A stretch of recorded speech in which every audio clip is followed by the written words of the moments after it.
Assalamualaikum bosser. Hari ni aku masak kuih tiaw sup. Jom kita buat. Ini bahan untuk kita tumis 2 biji bawang merah, 4 ulas bawang putih dan sedikit hirisan halia. Kemudian kita tumbuk bahan tumis.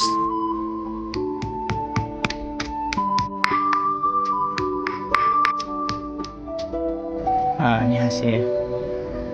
Kemudian kita tumis dia sehingga pecah minyak serta naik bau.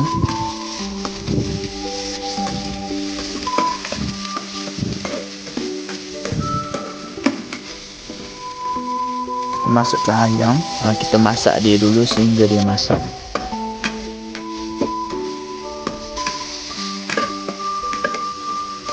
Masukkan 1 gelas air. Kita kacau dia dulu.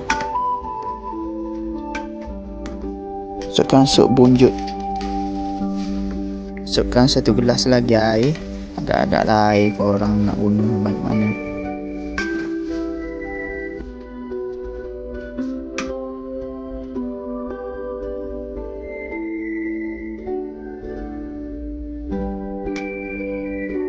Aku rasa tak cukup air, jadi aku tambah 1 gelas.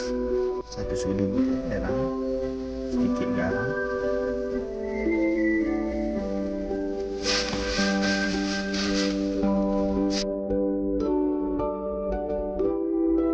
Kita masukkan batang sawi-sawi dan sawi-sawi.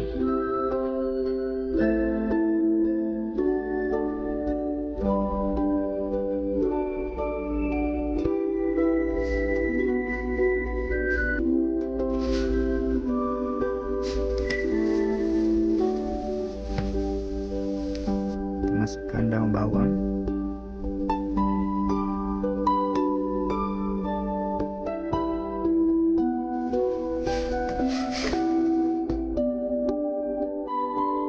Dah pun siap.